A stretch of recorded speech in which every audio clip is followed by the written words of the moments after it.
Bueno, buenos días a todos.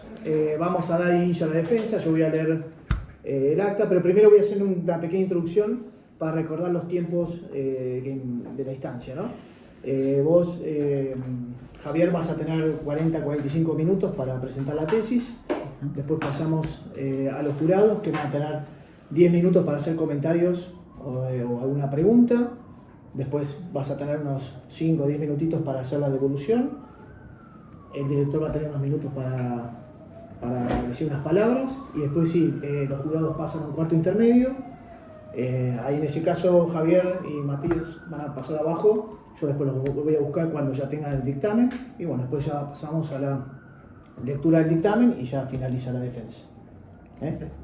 Así que bueno, voy a dar inicio a la defensa. En Buenos Aires, al día 6 del mes de agosto del 2025, el jurado compuesto por la doctora Mariana Palumbo, el doctor Néstor Artiñano y el doctor Sebastián Fuentes se reúne a examinar la tesis para optar al título de doctor en Ciencias Sociales de Flaxo, sede académica argentina, de Javier Grajales Fernández, cuyo título es La masculinidad es un sarro, las experiencias de masculinidad de varones que ejercen violencia contra las mujeres en la pareja, Puebla, México, 2020-2024, dirigido por el doctor Matías de Stefano Barbero, y ya damos comienzo a la defensa. Así que perfecto, tenés la palabra. Gracias. Bueno, muchas gracias por estar aquí. Claro. Ahí está. Gracias. Bueno, como ya bien lo mencionaban, mi tema de investigación fue la masculinidad es un sarro, las experiencias de masculinidad en varones que ejercen violencia contra las mujeres en la pareja, y la investigación se realizó en Puebla, México. Decidí dividir esta defensa en dos partes. Una primera parte recapitulando un poquito los apartados de los diferentes capítulos.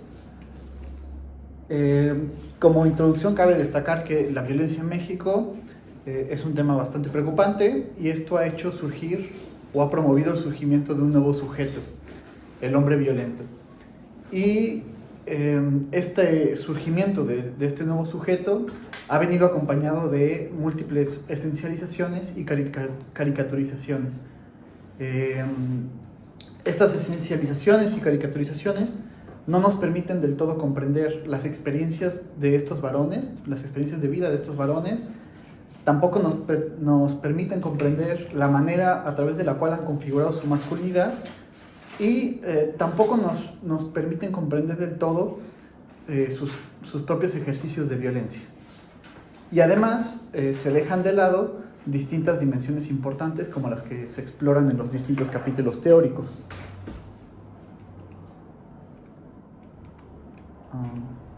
No pasa.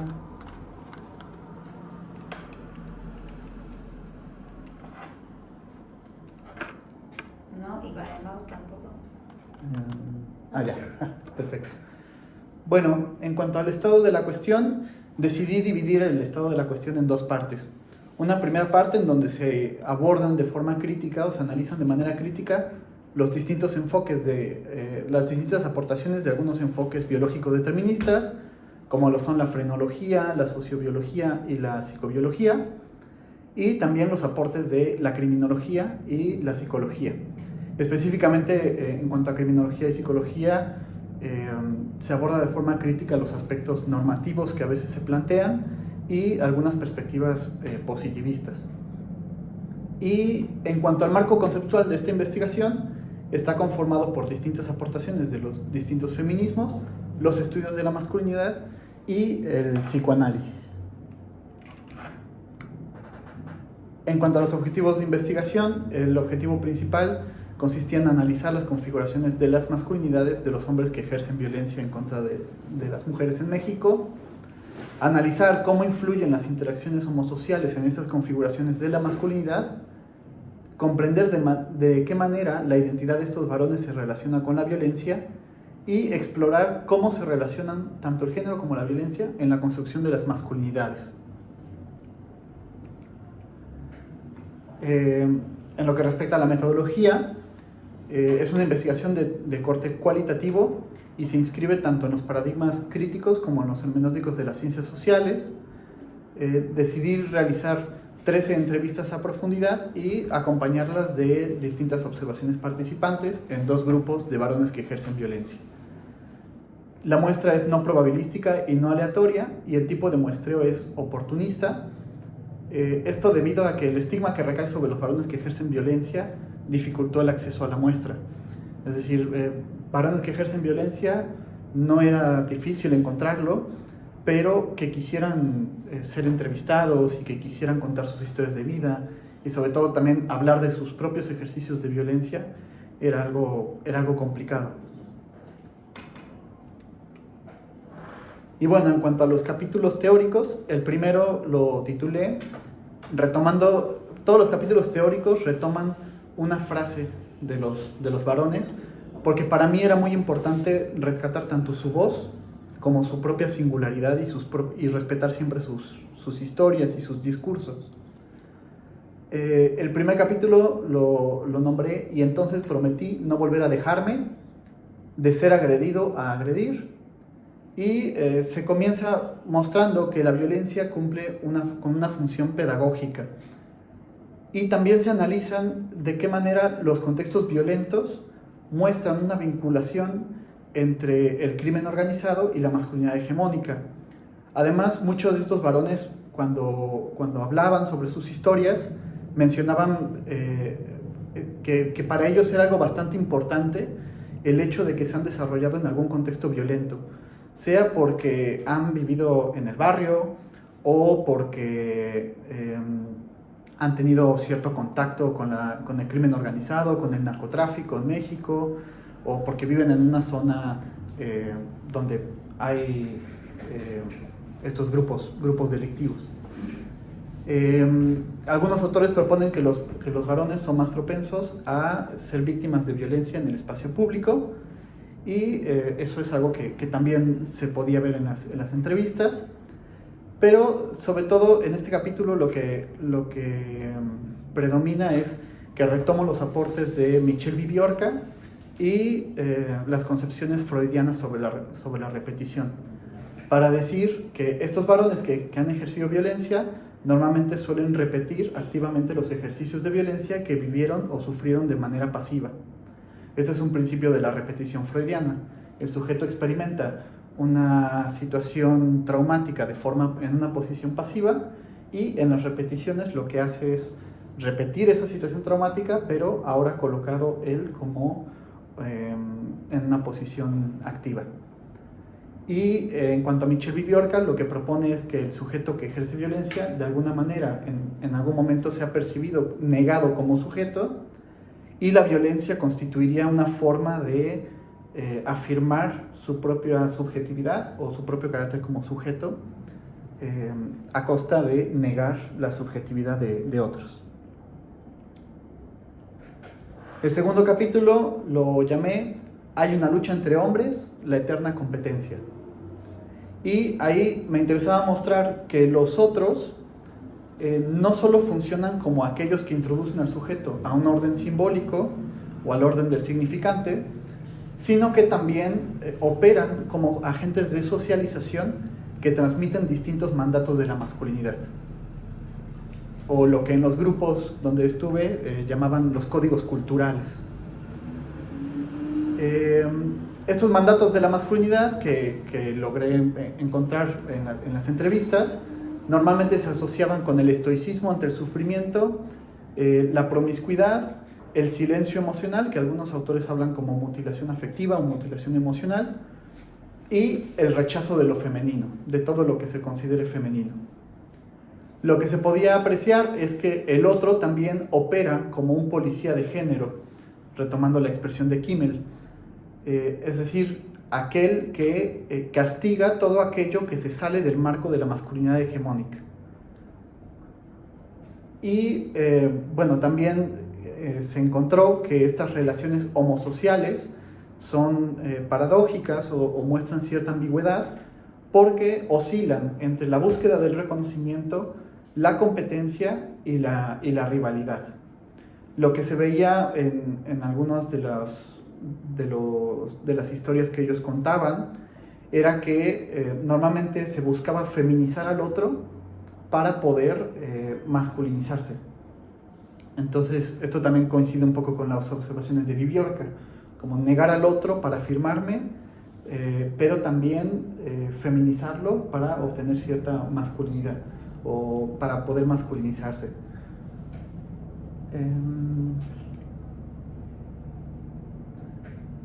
Otro capítulo fue Yo nunca he sido violento nada más por serlo, el rechazo de la vulnerabilidad en varones que han ejercido violencia. Y bueno, es importante mostrar que, o era importante destacar en este capítulo, que en el análisis de las masculinidades y de los ejercicios de violencia es importante tomar la relación de la violencia con el poder, pero también la relación de la violencia con la vulnerabilidad o la relación que mantienen estos varones con su propia vulnerabilidad. Gran parte de los varones analizados, lo que se pudo apreciar es que gran parte de los varones entrevistados respondieron con violencia ante situaciones en las cuales se sintieron vulnerados y o heridos, que esto coincide nuevamente con las observaciones de Viviorca, el haber sido negado como un sujeto. Y entonces la violencia vendría a ser una forma, un medio a través del cual se conseguiría el poder, un poder que está amenazado o del cual el sujeto se siente carente. Existe un silencio emocional en los varones que han ejercido violencia y también se pudo ver o se coincide con algunas observaciones de algunos autores según las cuales el enojo deviene la única emoción validada para los varones. A lo mejor a veces querían contar que una experiencia los hizo sentir tristes, pero la forma de reaccionar ante esa situación no fue a través de la tristeza, sino a través del enojo.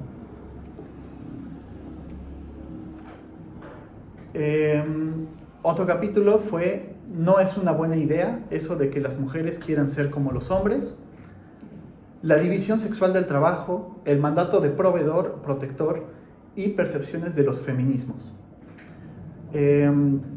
Aquí lo que se pudo apreciar es que gran parte de los varones entrevistados han tenido contacto con la división sexual del trabajo a través de su familia y sus grupos de pares. A veces incluso contaban que eso lo aprendieron en la calle, que se habían formado ahí, que ahí es donde tenían su grupo de amigos.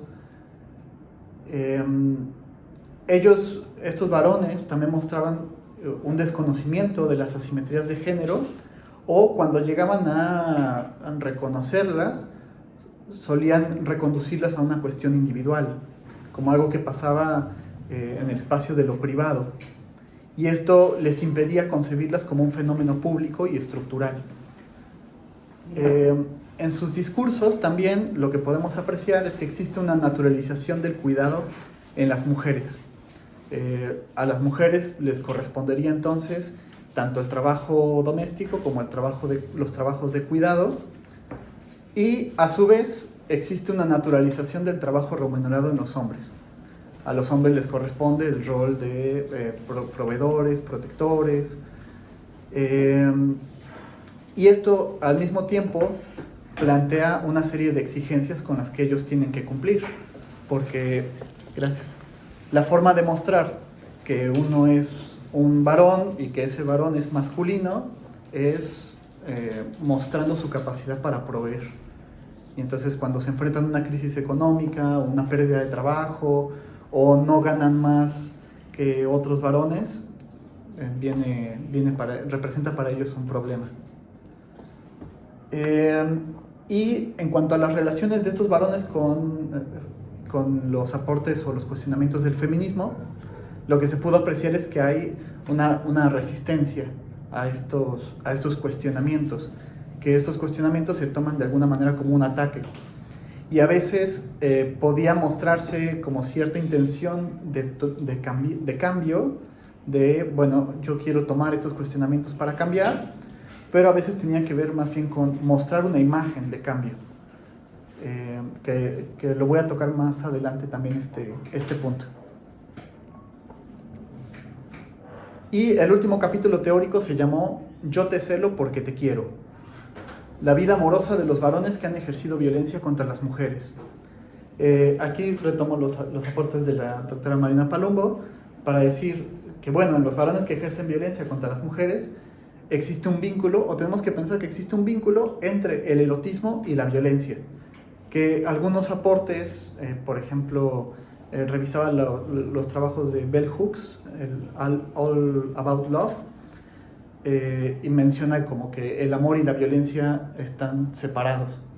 Y en esta investigación lo que se propone es, no están separados, sino que hay un entrelazamiento que tenemos que entender entre el erotismo y la violencia.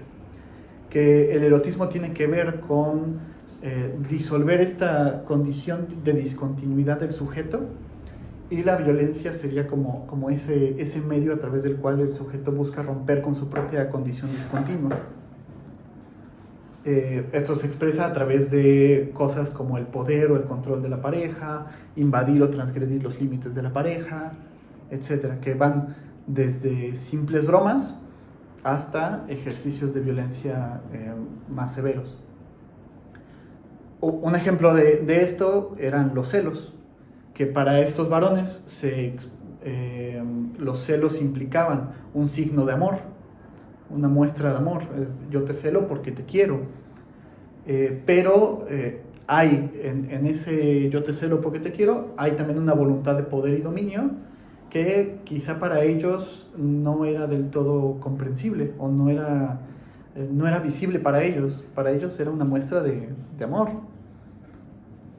Y otra cosa que me interesó destacar es que la figura de la madre de estos varones ha sido bastante importante en sus historias, también la del padre, pero eso se toca en el apartado sobre los mandatos de la masculinidad. Pero la figura de la madre ha sido bastante importante en sus historias, en la medida en la que ella representa el ideal de lo que deberían, entre comillas, ser las mujeres para ellos. Que normalmente lo que se encontró fue que estas madres son madres que están muy identificadas con esta naturalización del trabajo del cuidado, del trabajo doméstico. Son mujeres que son, digamos, ideales dentro de una perspectiva patriarcal. Y bueno, en cuanto a la segunda parte de esta defensa, a mí me interesaba abordar como los puntos que se señalaron en algunos de sus comentarios. Yo decidí englobar estos comentarios en 4 puntos principales, que me parecieron los más importantes, y espero poder también abordar todos los puntos, si no ya los abordaremos ahorita que platiquemos un poco más a fondo. El primer punto tenía que ver con las dimensiones de la violencia. Había esta pregunta o este interrogante sobre, bueno, ¿la violencia es ontológica o hay una materialidad de la violencia, o hay una pedagogía de la violencia? Lo que es importante destacar acá es que esta investigación no pretende decir como, bueno, la violencia es ontológica, prácticamente llegando a la conclusión como de si se ejerce violencia es porque se puede. No se pretendía ese punto, o llegar a ese punto, sino decir, hay un carácter ontológico, en el sentido de que incluso el propio psicoanálisis ha mostrado esta tendencia a la autodestrucción, a la destrucción del otro, la pulsión agresiva, la pulsión de destrucción. Está ese aspecto, esa ontología de la violencia, pero también esa violencia hay que entender que se enmarca, que se dirige, que se inscribe en ciertos artificios simbólicos o ciertos dispositivos simbólicos, como los que señalan autoras como, por ejemplo, Rita Segato, de la pedagogía de la crueldad. Evidentemente, para esta investigación no es lo mismo un varón que ejerce violencia contra una mujer que ambos están inscritos en una estructura patriarcal, que la violencia que puede ejercer, por ejemplo, una mujer contra un varón en esa misma estructura. Hay diferencias en esa violencia, que hay que también destacar, y el análisis pretendía también mostrar ese punto. También, bueno, sobre el contexto social de Guerrero y Puebla, se hizo una mención por parte de la doctora Marina Palumbo. Bueno, ella me decía como, ¿por qué no se aborda tanto el contexto social de Puebla respecto al narcotráfico?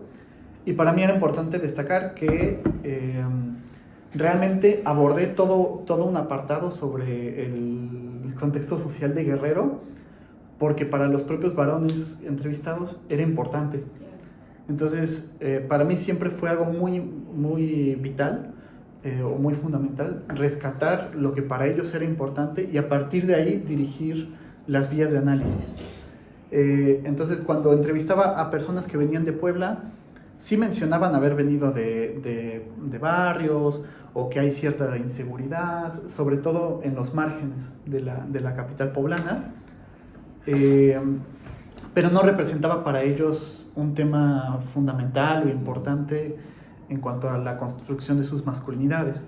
Lo que sí me lo mencionaban así, tal cual, era en Guerrero se vive un contexto de narcotráfico muchísimo más severo, o sea, es común incluso que la gente pueda ir por la calle, ir a lo que aquí en Argentina sería un kiosco y encontrarse un cadáver en la puerta del kiosco o una cabeza en el basurero.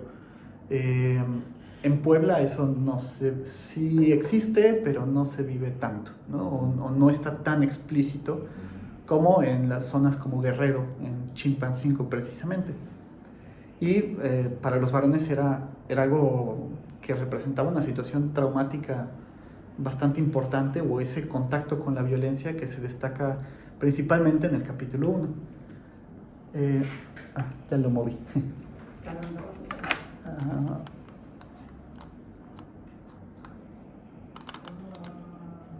Ahí está. Y bueno, algunos comentarios que también me hacía el doctor Sebastián Fuentes. Él me preguntaba sobre por qué el trabajo establecía esta vinculación entre la masculinidad y la violencia, como de dónde surge esta vinculación. Y aquí la respuesta tendría que contemplar tres cosas. En primer lugar, lo que se comentó de que para estos varones era importante mostrar que en la configuración de su masculinidad había habido violencia, habían ellos vivido violencia y eso era algo importante para ellos. En segundo lugar, habría que retomar los aportes de los estudios de masculinidad, que indican que existe esta vinculación entre masculinidad y violencia. Como ejemplo, podríamos tomar las aportaciones de David Gilmour, que habla de los distintos ritos de la masculinidad de distintos lugares, en donde lo que está en juego es obtener la masculinidad a través de soportar ejercicios de violencia. Y bueno, un tercer aspecto sería lo analizado también, o las conclusiones a las que se llegan a través de los marcos teóricos, o de los capítulos teóricos más bien. Ahí se llega a la conclusión de que existe este vínculo y siempre se maneja como una hipótesis.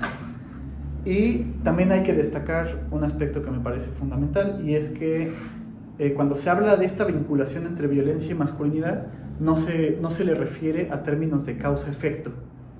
Como, bueno, entonces viviste violencia en la infancia, entonces de grande tu masculinidad va a ser así, de una forma lineal, ¿no? Sino que habría que entender más bien que existe una vinculación, pero que es compleja, que está entretejida, que está entrelazada con múltiples factores, agentes sociales, etcétera, que tenemos también que comprender en la especificidad de cada caso, porque ese es un aspecto también muy importante de mi trabajo. En este trabajo no se pretende realizar una generalización o decir, bueno, los varones que ejercen violencia por esta razón y en todos es igual y entonces podemos encontrarlos de la misma manera, sino más bien entender, estas son 13 varones entrevistados, 13 singularidades, 13 voces totalmente distintas que han vivido historias totalmente distintas, y lo que me interesaba era explorar esa singularidad, adentrarme a ella y tratar de comprender sin establecer una causa o como decir, bueno, ¿por qué ejerces violencia? ¿No? Sino más bien como entender que la violencia está, hay ciertos artificios que la reconducen de ciertas maneras, pero tenemos que entender un poco cómo es que surge eso más allá de estos aspectos. Y también se mencionaba algo, el doctor Sebastián también mencionaba algo sobre las críticas contra el psicoanálisis, y para mí era importante destacar que, bueno, yo decidí hacer este diálogo entre las ciencias sociales y el psicoanálisis, en gran parte por mi propia formación como psicoanalista. Yo atiendo clínica, entonces estoy acostumbrado a escuchar el sufrimiento de los sujetos que vienen a consulta. Y en tanto que estoy acostumbrado a escuchar esos sufrimientos, a mí me interesaba precisamente abrir un espacio en donde estos varones pudieran hablar de eso también que han sufrido, o eso que no solo es una cuestión de sufrimiento, también es qué cosas han vivido o cuáles son sus historias más allá quizá de a veces el sufrimiento, o cómo se juega su singularidad. Me interesaba eso, y me parece que el psicoanálisis es una muy buena herramienta para poder explorar esa singularidad. Y también el psicoanálisis me permitió realizar un análisis de discurso de alguna manera, aunque no esté planteado de una forma explícita. Sí había como centrarse en los discursos de estos varones y a partir de ahí elaborar las vías de análisis.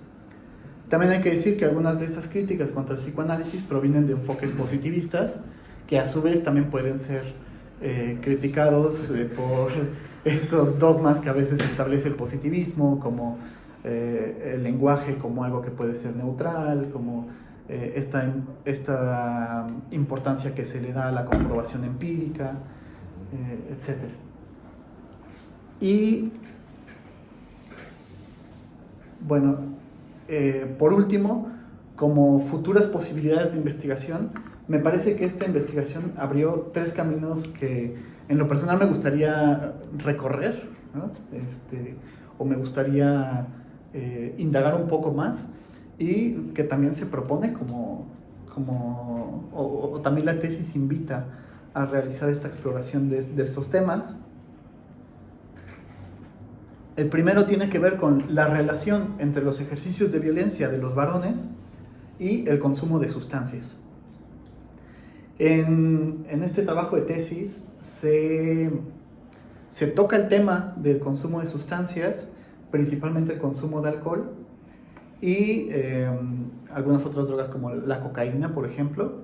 Algunos de los varones mencionaba el consumo de cocaína. Y se le aborda en 2 capítulos el consumo de sustancias. Se le aborda en el de mandatos de la masculinidad y en el capítulo sobre la vulnerabilidad. En uno se le aborda para entender las relaciones homosociales, y en otro se le asocia con la relación de estos varones con su propio, podríamos decirlo, mundo interno o mundo afectivo. Pero me parece que este consumo de sustancias era una constante en las entrevistas que se realizaron, y me parece que se podría explorar un poco más a fondo de qué manera se relaciona la configuración de la masculinidad con el consumo de sustancias, y también los ejercicios de violencia con el consumo de sustancias. Otro aspecto muy importante fue acerca de los dispositivos de trabajo de los grupos de varones que han ejercido violencia, y este fue un tema que me acompañó durante estos 4 años, porque desde que entré a los grupos de varones había esta pregunta por cómo funcionan, cómo operan, qué contradicciones también se manejan ahí, porque en el trabajo de campo apareció algo muy importante en esos grupos, y es que se pretende, algo que me decían los facilitadores de los grupos es, pretendemos exorcizar la violencia. Que los varones vienen porque de alguna manera son violentos, tienen algo que es negativo, que habría que arrancarles o que habría que exorcizárselos o habría que quitárselos para que entonces se puedan deconstruir y convertirse en personas no violentas. Pero eso al mismo tiempo supone un ejercicio violento, porque arrancarle al otro la violencia, pues también implica negarlo, o negar sus historias, o negar sus sufrimientos. De hecho, era muy frecuente que los varones querían hablar en el espacio, en esos grupos, querían hablar sobre cosas que los hacían sufrir, o cómo sus parejas también habían ejercido violencia contra ellos, e inmediatamente los facilitadores respondían ante eso con un sí, pero lo que tú deberías hacer, o tú debes hacer esto, o aquí estamos para hablar de tu responsabilidad. Siempre se hacía énfasis en la responsabilidad, en el deber ser, que plantea distintas exigencias y que también puede ser un discurso que para ellos era percibido como violencia y que incluso mostraban resistencias o a veces generaba conflictos en el propio grupo. Y para mí era muy importante destacar que estos dispositivos de trabajo también a veces pueden reproducir estereotipos de género. Hay una parte en la tesis en donde se aborda una situación, por ejemplo, en donde el facilitador quiere dar un ejemplo, pero termina reconociendo las cosas a una cuestión bastante patriarcal. Uno de los varones se da cuenta y se opone incluso a eso, ¿no? Y también algo importante a destacar sobre estos dispositivos de trabajo es que terminan reproduciendo esencialismos y caricaturizaciones. Como anécdota, una de las veces que, cuando estaba buscando grupos para hacer mis observaciones participantes, veía algunas publicaciones de Facebook de algunos de estos grupos. Y entonces en esas publicaciones ponían, se equiparaba al varón que ha ejercido violencia con un ser primitivo, un ser bestial, un animal que viene de alguna manera a trabajar su violencia para volverse en un ser más racional, ¿no? Y esto se logra a través de ciertas tecnologías del yo que buscan implantarse en estos sujetos. Pero me parece que explorar este tema amerita su propia investigación, que es una investigación que también podría ser doctoral y que... Tienes que formar a alguien para que te la haga. Sí. Tiene muchísimas dimensiones que habría que tomar en cuenta. Decidí no profundizar del todo en esto porque también se salía del marco de mis objetivos de analizar la configuración de la masculinidad de estos varones. Y otro punto importante que va un poco conectado con este último punto tiene que ver con las moralidades y las resistencias presentes en los grupos de varones que ejercen violencia contra las mujeres. Como mencionaba, las relaciones de estos varones con algunos feminismos podía ser ambigua. Por un lado está el reconocimiento de que estos cuestionamientos del feminismo posibilitan algo, pero por otro lado se están tocando sus privilegios o se están tocando aspectos muy sensibles de su propia historia o de su propia vida. Esto coincide con algunas observaciones. Hay todo un libro que se llama La masculinidad incomodada, donde los artículos que están ahí exploran esta relación de los varones con los feminismos. Y dicen, bueno, todo está bien hasta que se toca algún punto o se cuestiona algún punto de privilegio, o cuando se toca algún tema, como decir, oye, esto es violento. Para muchos varones es difícil reconocerse en ese lugar, por todo el estigma que puede recaer sobre ellos también. Entonces es muy frecuente que muestren este cambio, este aparente cambio, pero eso solo es una imagen. Realmente terminan reproduciendo ejercicios de violencia al mismo tiempo que mantienen la imagen de haberse adaptado, entre comillas, a los cuestionamientos del feminismo. Y también hay que destacar que gran parte de estos varones que ejercen violencia, que fueron entrevistados, y esto no me parece algo azaroso, pertenecen a un grupo de varones que ejercen violencia, que están trabajando sus ejercicios de violencia o están en sus propios procesos terapéuticos. Me parecía que esto era bastante importante porque de alguna manera hay cierta conciencia de estos ejercicios de violencia, pero también bueno, habría que preguntarnos qué pasa con los que no asisten a estos grupos o que no tienen acceso a esto, ¿no? Me parece que es importante pensar por ahí esos aspectos. Y bueno, por mi parte eso es todo. Tengo aquí la lista de algunas referencias que utilicé para la defensa. Y bueno, me gustaría agradecerles tanto el acompañamiento como las lecturas, las revisiones, los comentarios, las preguntas, por supuesto. Y pues nada. Muy bien. Bueno, Javier, felicitaciones por haber llegado, y perdonen por haber llegado tarde. Responsabilidades paternas. Bueno, ahora pasamos a los comentarios del jurado.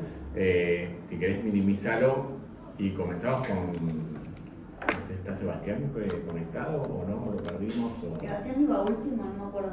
Al medio había un problema. Ah, no sé, era por al medio, había propuesto al medio. por el Sí, tema del si horario, quieren, claro, no sé. porque está medio, así que no sé quién quiere comenzar. Empiezo. Dale, Bueno, felicitaciones por haber llegado a esta instancia. Bueno, yo decir que la tesis me pareció súper original, tanto en el tema como en la perspectiva. Tiene una estructura sólida, está bien escrita, armas una narrativa y vas llevando a quien lee, porque es un tema pesado, digo, y se vuelve de algún modo, aunque es muy fuerte, llevadero. Me parece que tiene un buen desarrollo teórico, la metodología está clara. Me parece que está bien delimitado el marco teórico, con quienes discutís y dónde te posicionás. También me pareció algo muy bueno volver a los clásicos, como que en un momento hablas de Locke, de Rousseau, que uno podría decir qué tiene que ver, y me parece que está bien, ¿no? Volver a la teoría más clásica, porque también después te metes con todo el psicoanálisis, ahí también dura. Después te digo cosas que, o sea, algunos puntos que te voy diciendo, que algunos los fuiste respondiendo y otros igual me siguen como pregunta. Bueno, me parece lo que tenés: trabajo con nociones psicoanalíticas, resultados consistentes, tenés un completo dominio del campo, tenés buena generación de datos y de tipologías, que eso está bueno, que a mí me parece que es interesante, como más yo soy socióloga, el cruce entre sociología y psicoanálisis, que piensa en la singularidad, pero que al mismo tiempo genera tipos ideales para pensar, para dar diagnósticos, digamos, ¿no? Hay conclusiones sólidas, y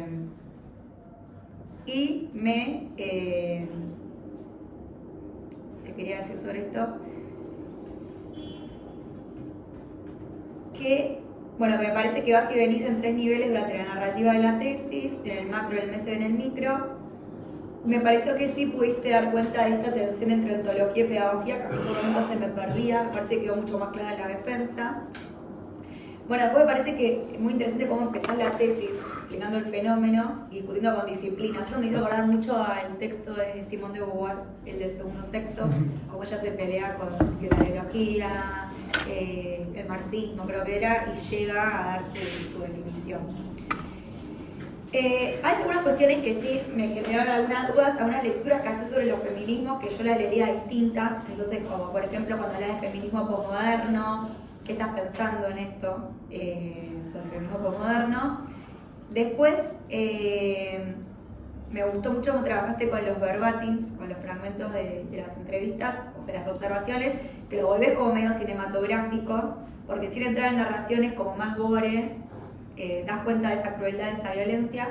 Si bien me resultó dura su lectura, como que hay lugares que dejás que está bueno, como muy buen psicoanalista, que yo le dé lugar a la interpretación, como dejás ahí unos suspensos. Y que eso al mismo tiempo a mí me permitía pensar a mis vínculos varones, o sea, los varones que yo conozco. Entonces yo decía, bueno, este podría ser claramente este amigo mío, por otros momentos no. Y después, y aún contando algo tan cruel, ¿no? Claro. Realmente lográs mostrar a tus informantes como si no fueran monstruos. Eso es muy importante. Más allá de lo nominal, eso creo que es muy, muy importante, que hay un logro y un trabajo ético.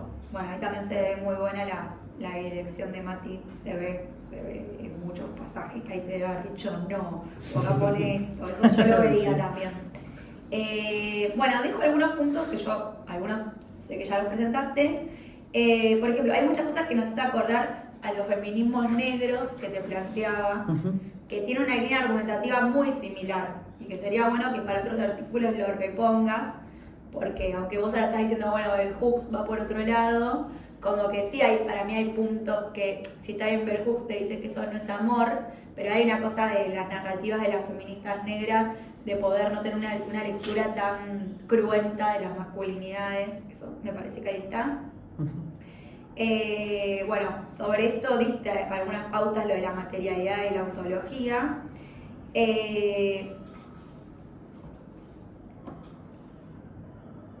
Eso, no importa por qué, esto que vos me decías, bueno, no importa el por qué algunas personas ejercen otras violencias, pero bueno, sí, pensar un poco la materialidad, yo lo seguiría trabajando más allá de que vos me explicaste acá, cerraste el debate entre lo ontológico y lo no ontológico. ¿Qué pasa con el orden de la materialidad, de la corporalidad? Yo lo seguiría pensando, trayéndote un poco más también las lecturas del feminismo, que se está poniendo ahí en juego en esas prácticas. Aún más, aunque está muy explicado, más del psicoanálisis, sí. Hay cosas de tu propia empiria que creo que te pueden dar lugar para seguir pensando otras cuestiones. Después hay momentos que me parecía que hay cierta superposición cuando hablas de mujer y de varón, y que en realidad estás pensando más allá, porque es como que, no digo que quede pegado lo de varón con tener pene en estos varones cis, ¿no? Pero me parece que hay algo de la masculinidad que todavía puede tener otro nivel más allá, que vaya más allá de esas corporalidades. Bueno, después también para próximas publicaciones me parece que estaría bueno que te des un lugar a un debate intrapsicoanálisis. O sea, como que vos tomás una lectura del psicoanálisis que la pones en juego perfectamente, pero también me preguntaba, bueno, ¿cómo esto puede ser leído desde otro psicoanálisis? Empezando como también el psicoanálisis, y aparte vos en México, que no es lo más común, y el psicoanalista es más como lo cognitivo-conductual, por ejemplo. Entonces, bueno, como también el psicoanálisis tiene discusiones sobre este mismo fenómeno. Después sobre las tipologías de las razones del ejercicio de la violencia, ¿cuáles otras aparecieron? ¿Por qué recortaste las que recortaste? Si hay alguna emergente no problematizado, para pregunta futura. Me gustó mucho el trabajo que haces del gris, de este erotismo y no erotismo y más allá, esta tensión amor-odio con padres. Pero bueno, algo que me pasó con el tema de la infidelidad del trabajo sexual, que yo ahí no entendí, si es una visión, por lo tanto me parece una visión medio moralista o monolítica. Entonces yo me preguntaba si es la bajada de los grupos, si son ellos mismos que lo nombran así o si es tu lectura.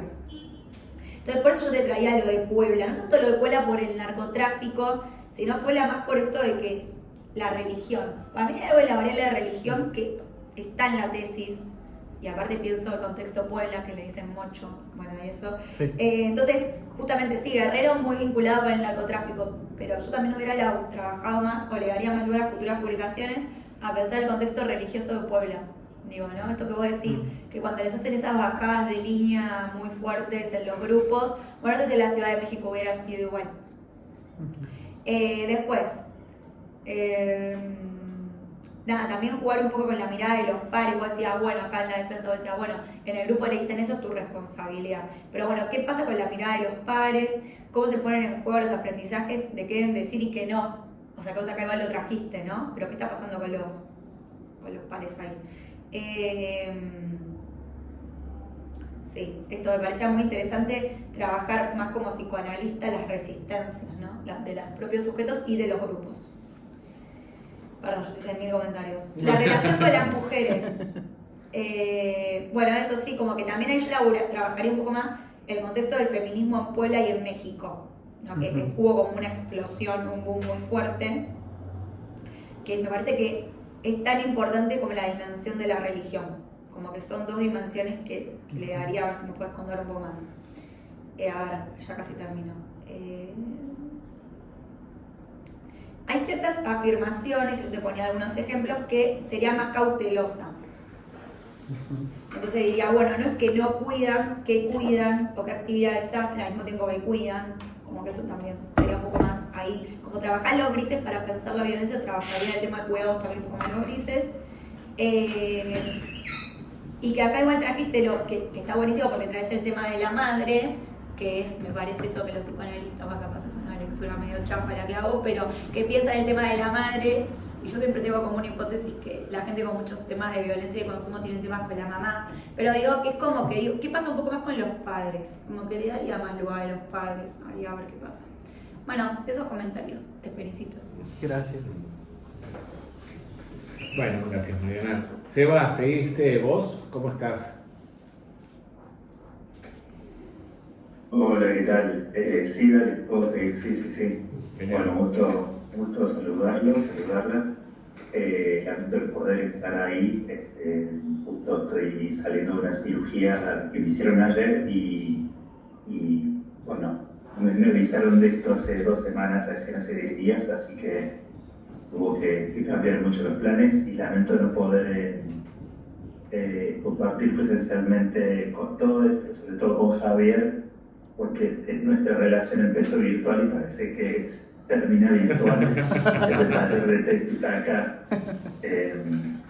Y bueno, la verdad que ver la tesis finalizada, habiendo escuchado y acompañado tus primeras ideas hace varios años en el taller de tesis, es una hermosa sorpresa.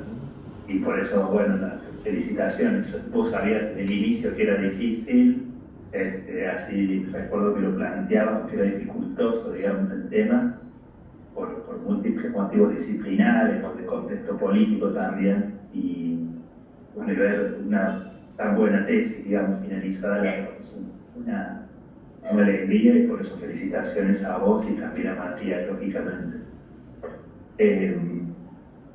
Yo te escuchaba recién, bueno, la verdad que la presentación fue muy sólida y agradezco también que hayas retomado algunas de las observaciones del extenso dictamen que les envié.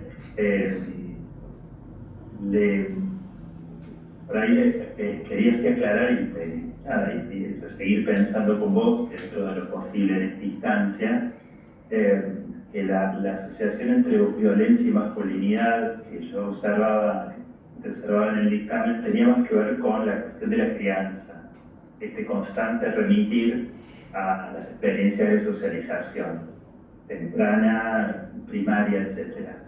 Entiendo que ahí hay una confluencia, hay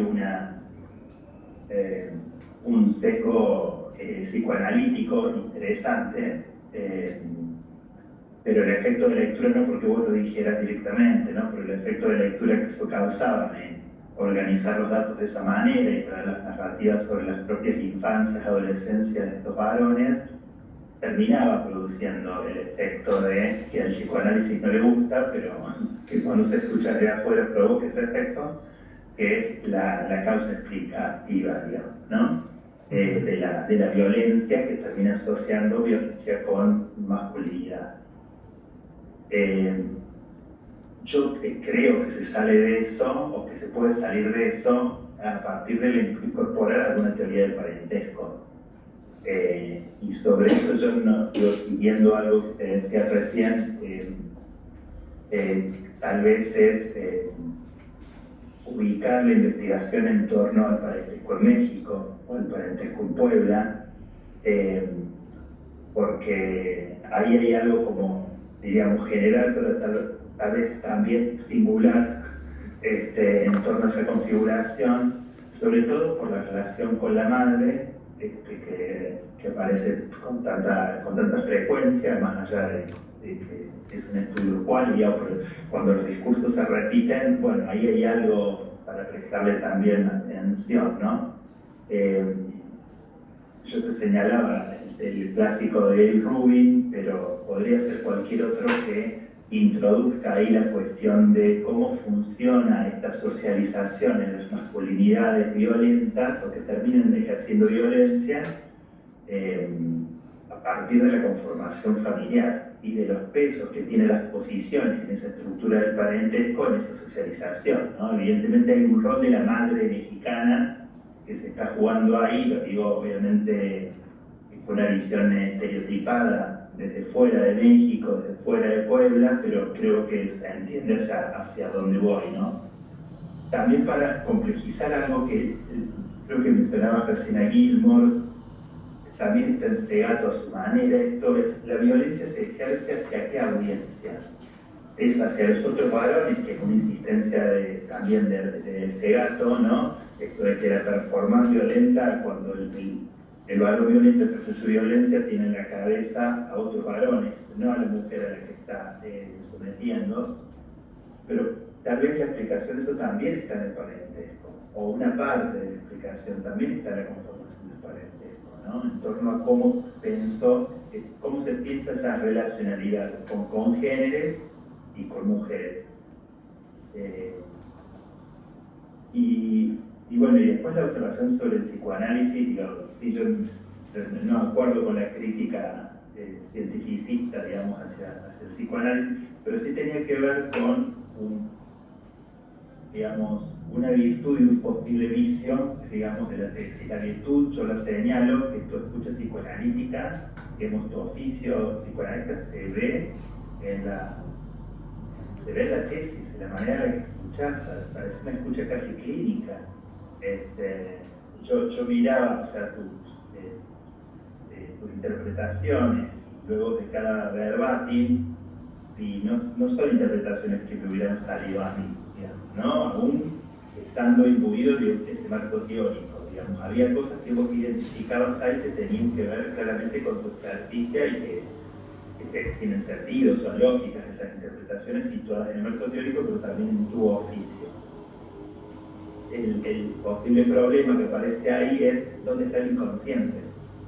Digo el inconsciente porque vos en algún momento retomás un poco eso.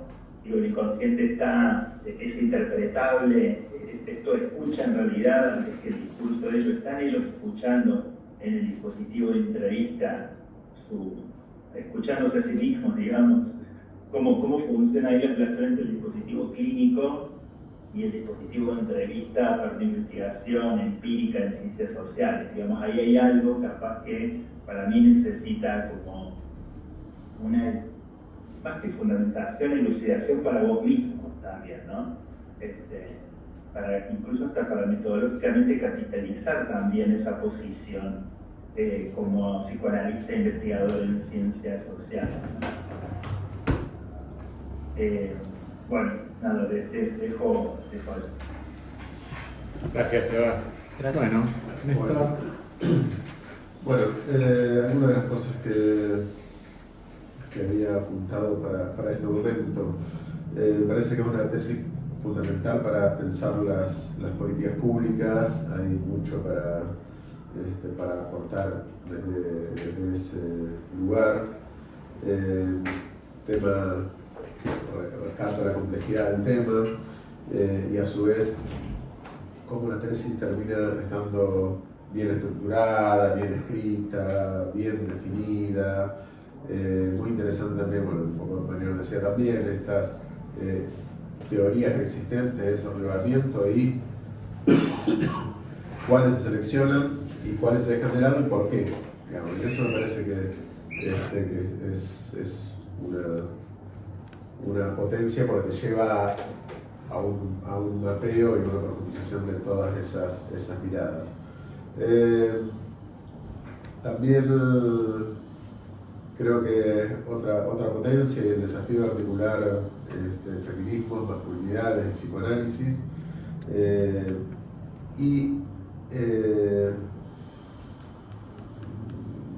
Pensaba también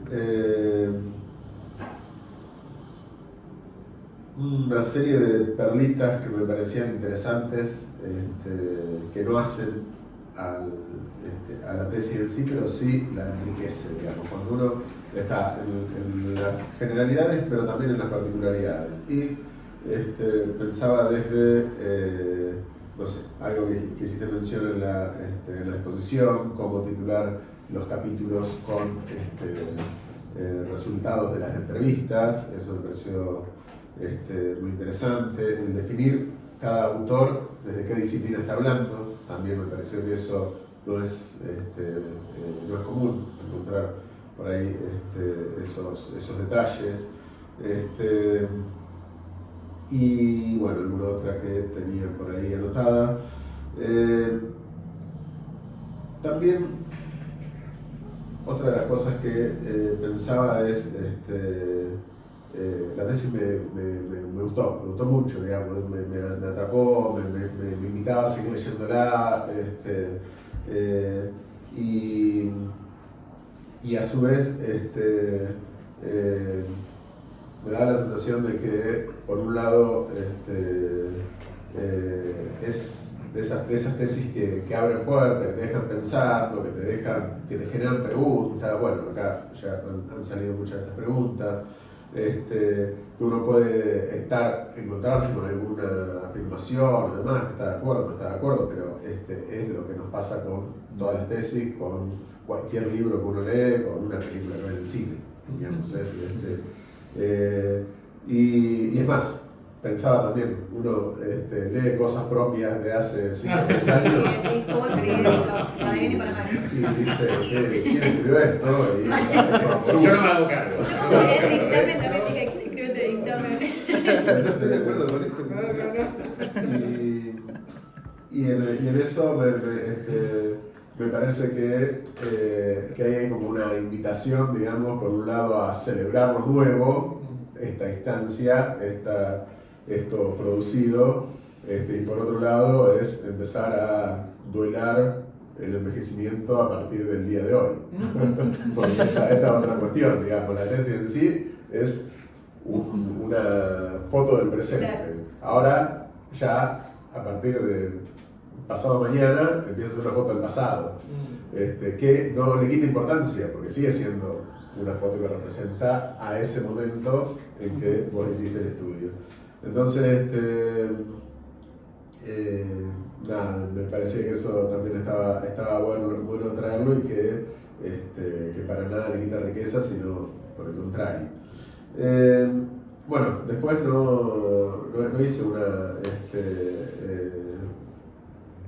una lectura, digamos, similar a la compañera, al compañero, pero sí me parecía un par de cositas que después de estos 9 meses de haber entregado la tesis, entregaste casi un parto, digamos, de noviembre a agosto.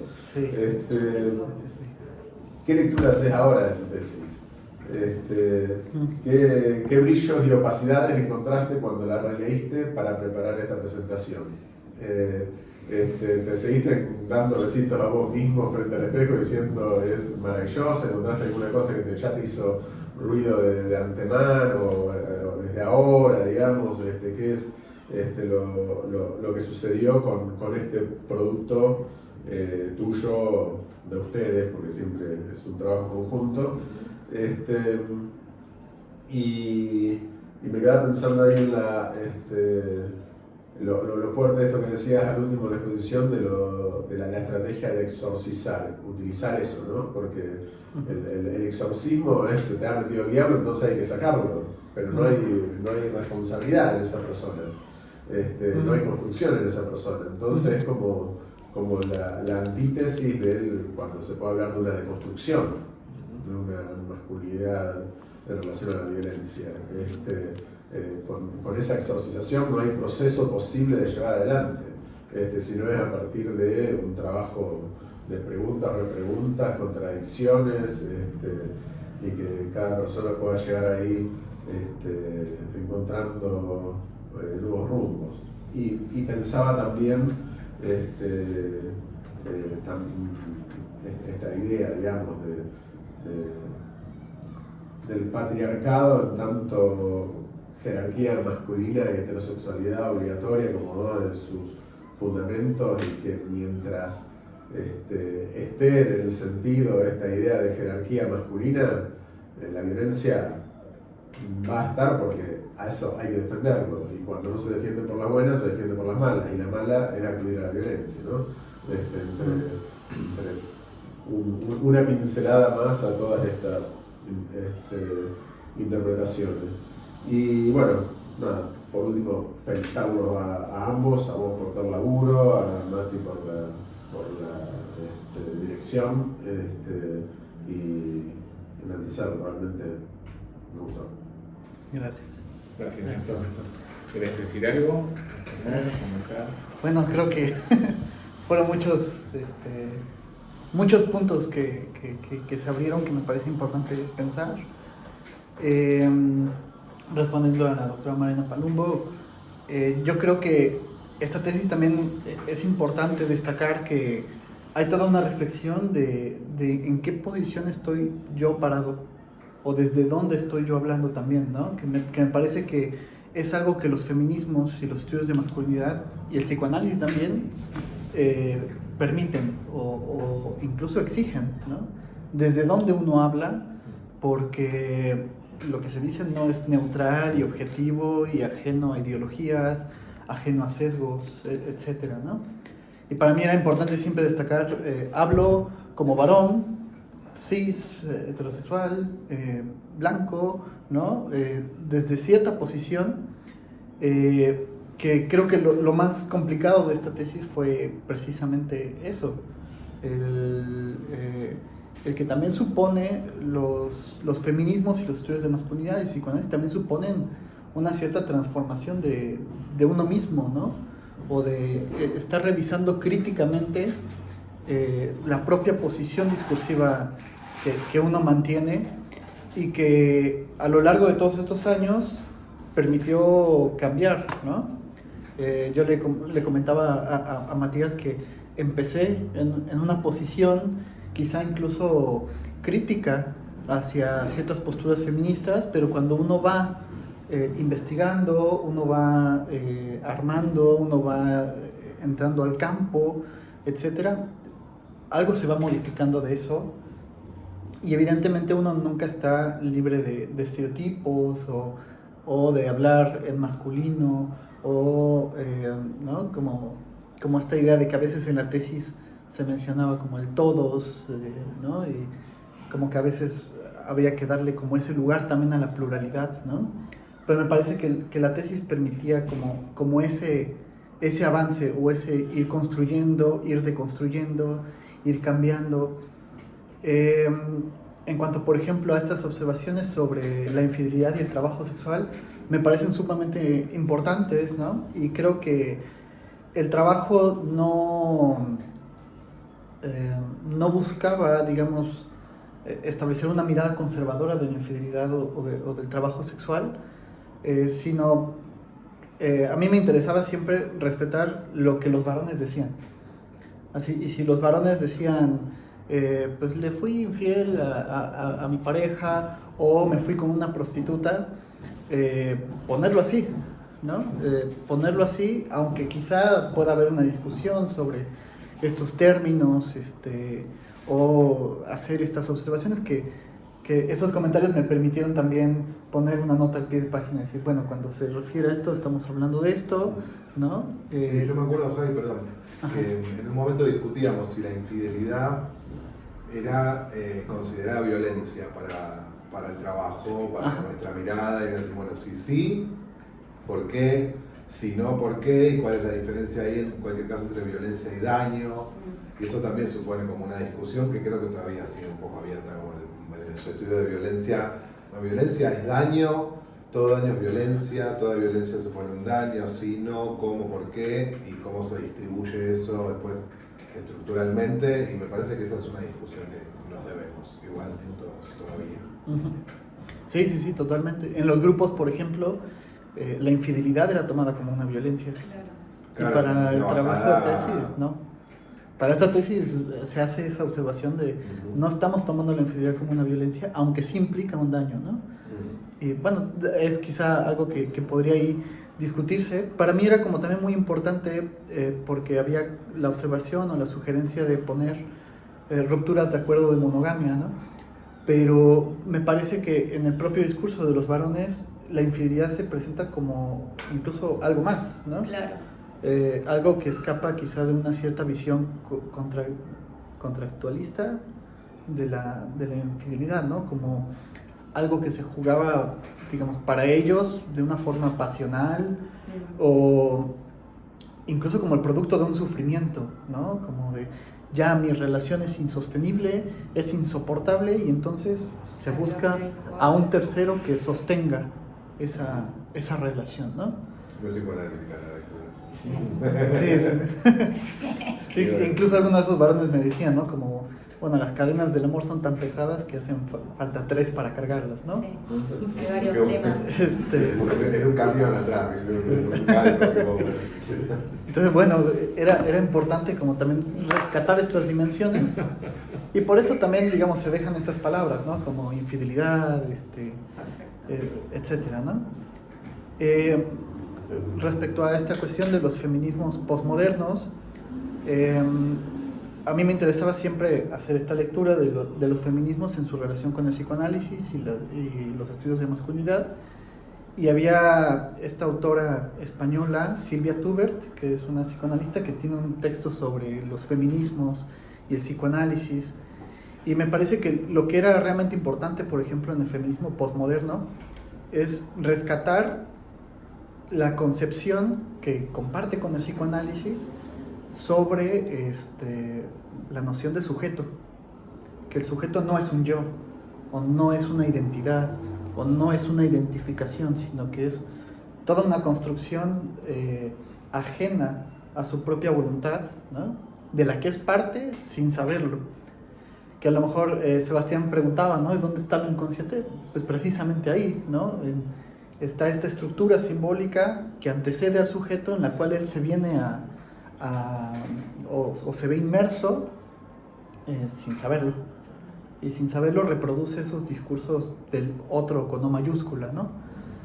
Me parecía como importante, por eso me parecía importante hacer mención de los feminismos postmodernos. Sobre el feminismo negro me parecía también muy importante, por eso también se retoman bastante las aportaciones de Bell Hooks, que ofrece esta mirada que se sale o se desmarca de una posición punitivista. Y que entiende que estos varones sufren, más allá de las esencializaciones o caricaturizaciones. Y creo que Bell Hooks me ayudó bastante a salir de estas miradas punitivas. Y también un aspecto valioso que se retoma, que se plantea en la tesis sobre el feminismo negro es la importancia que le dan a señalar que no todo en la opresión tiene que ver con el género, sino también mostrar, hay otras dimensiones de la opresión que también tenemos que tomar en cuenta, que se entrelazan y que hacen que esto todavía, si ya es complejo pensar la opresión de género, tenemos que pensar que todos estos elementos la complejizan todavía más. Y bueno, sí, respecto a las observaciones de Sebastián, me parecía como importante que los textos que recomendaba sobre la violencia perturbadora y el otro texto sobre el parentesco, me parecía también importante quizá en algún momento, si no integrarlos como tal en la tesis, sí que permitan pensar otros aspectos, ¿no? Ahorita que se mencionaba la cuestión de Puebla, la mirada conservadora, las estructuras de parentesco que también hay alrededor de eso, me parece que es muy importante pensarlo y quizá es una dimensión que también cabría la pena abrir un poco más, explorar un poco más, sobre todo porque sí, Puebla en particular es una ciudad que es catalogada como mocha. Me parece que te va a dar como sustento más histórico, como con más contexto, claro. Como más extra grupo, y eso como entra en el grupo. Claro. Sí, esto que decías de las diferentes dimensiones que propone el feminismo negro, bueno, hay algo ahí de la religión también, de la clase, qué sé yo, que por ahí aportan. Y sabemos que, por ejemplo, en el trabajo se citan los trabajos de Juan Marco Bayoni, Sí. que habla sobre estas tensiones entre las ideologías o las agendas más bien, las agendas conservadoras o neoconservadoras y las agendas de género, ¿no? Y me parece que en Puebla es bastante visible eso, y hay toda una visión conservadora del feminismo todavía, una visión religiosa que aparecía en los discursos de los sujetos y que quizás valdría la pena. Sí, sí, aparte que tenés ahí un montón de material para traer. Se explora lo conservador, pero quizá habría que adentrarse un poco más en que es toda una estructura social ahí, ¿no? que se está jugando. Porque los propios varones lo mencionaban como esta versión religiosa que tenían de la diferencia sexual, etc., ¿no? Me parece, sí, fundamental pensarlo. Y bueno, sobre las observaciones de Néstor, lo primero a destacar es que la idea de separar por autores y con la nacionalidad me la proporcionó Matías, ¿no? Que me parece que es importante destacarlo, porque cuando yo inicié el trabajo, yo vengo de esta mirada psicoanálisis, y a veces había que darle también pluralidad, ¿no? O algo que buscaba la tesis es siempre abrir esta pluralidad a distintos discursos, a distintas posiciones, aunque se contrapongan, aunque haya críticas, debates. Me parece que a veces la tesis también puede ser un campo de batalla ahí de ideas. Me parece que es muy importante. Sobre esta pregunta que realiza sobre ahora cómo veo la tesis después de estos 9 meses de parto, me parece que en un inicio, cuando entré al doctorado, Pedro estará como testigo que bueno, Alexandre Coiré diría que uno va de la ambigüedad y de la confusión a obtener cierta claridad, ¿no? Que el camino científico sigue ese camino. No se va de la claridad a la claridad, sino que se va de la oscuridad a obtener un pequeño brillo, un pequeño destello, ¿no?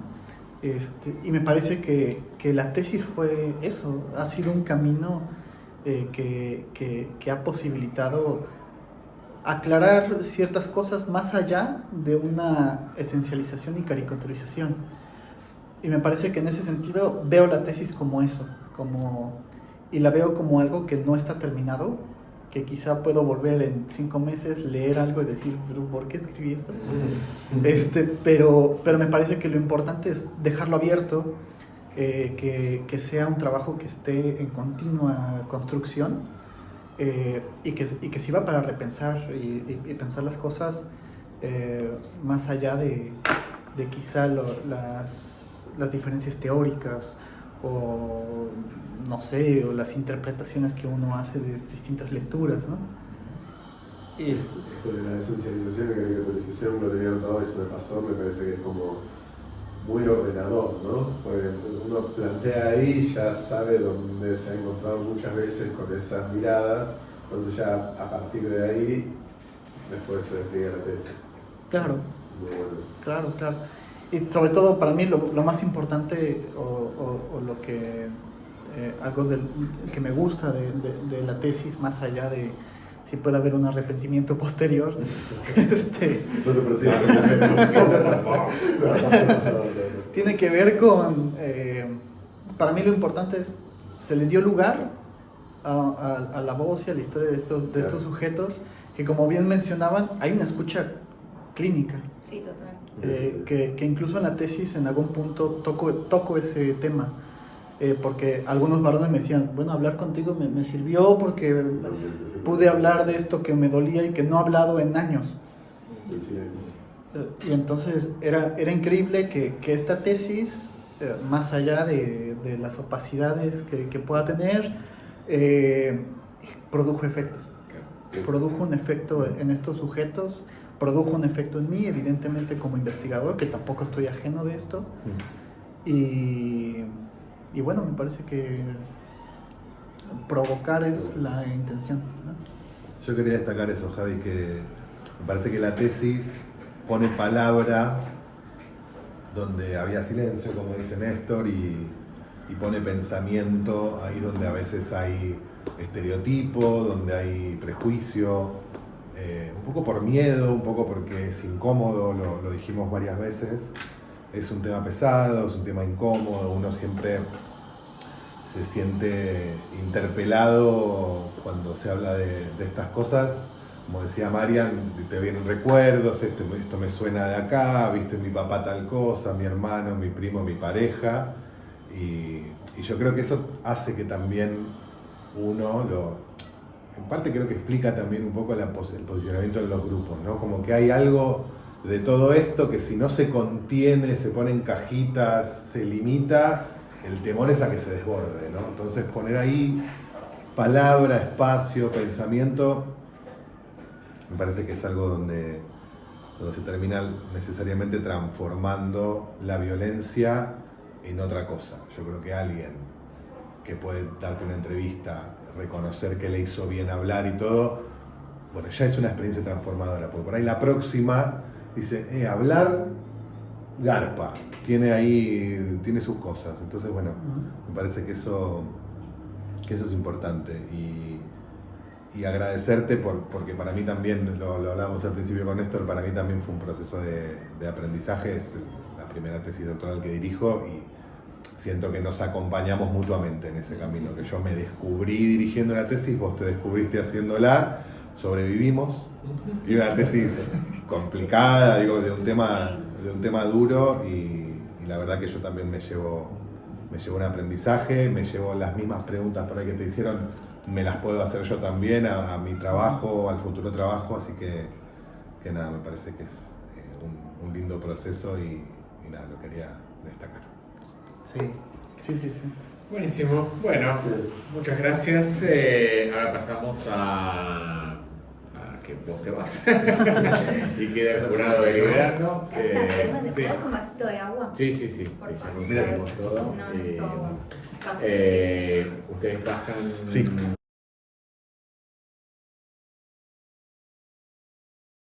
Néstor, Acá, vamos, el ex decano, acá. vamos. Cumple su rol institucional. Ex institucional. En Buenos Aires, al día 6 del mes de agosto de 2025, el jurado, compuesto por la doctora Mariana Palumbo, Luzán Conicet, el doctor Néstor Arguiñano, NLP, y el doctor Sebastián Fuentes, Flaxo Conicet, se reúnen a examinar la tesis para optar al título de doctor en Ciencias Sociales de Flaxo, sede académica argentina de Javier Grajales Fernández, México, cuyo título es La masculinidad es un sarro, las experiencias de masculinidad de varones que ejercen violencia contra las mujeres en la pareja, Puebla, México, 2020-2024, dirigido por el doctor Matías de Stefano Barbero, UBA Conicet. Opinión general respecto a la tesis, relevancia del tema abordado, estructura y coherencia interna. La tesis es original, tanto en el tema como en la perspectiva que aborda, su estructura es sólida y logra armar una narrativa. Buen desarrollo teórico y metodología clara y bien empleada. Está bien delimitado el marco teórico, con quienes discute y desde dónde se posiciona. Asimismo, es un aporte fundamental para pensar políticas públicas y abordar el tema de la violencia de género. Aborde teórico y metodología utilizada. Hay un completo dominio del campo en cuestión, buena generación de datos, tipologías, trabajo con nociones psicoanalíticas y resultados consistentes. A partir del cruce entre las miradas de los feminismos, las masculinidades y el psicoanálisis, logra una gran riqueza al momento de analizar los datos y exponer los resultados, los que se demuestran en forma muy consistente. La bibliografía es muy abundante y con uso adecuado, a la vez que se rescata la prolijidad y el respeto por las pautas formales de escritura. Se destaca particularmente el, entre comillas, viaje al que lleva al lector en el repaso de teorías como la nefrología, la sociología, entre otras, que trazan un terreno de largo plazo sobre teorías de comportamiento que buscan explicar aquello que en el sentido común y en ocasiones disciplinarios aún se entiende por animalidad y otros estereotipos que dificultan la comprensión y el trabajo sobre las masculinidades de quienes ejercen violencia. Comentarios sobre la presentación oral. La presentación oral fue clara, respetó los tiempos y las formas estipuladas, presentó un PowerPoint con los hallazgos sobresalientes y respondió a buena parte de los comentarios de los predictantes. Conclusión: a partir del balance positivo en torno a la tesis, se resuelve calificarla con sobresaliente, puntuación máxima en la tesis. Muy bien. Felicitaciones.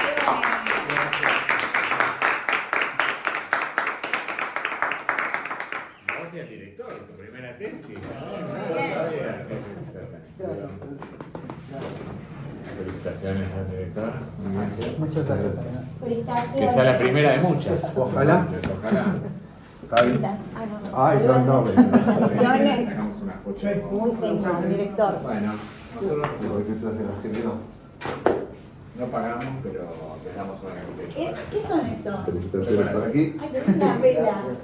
Felicitaciones. No, una vela no, no. Me encantaría. Después lo puedes usar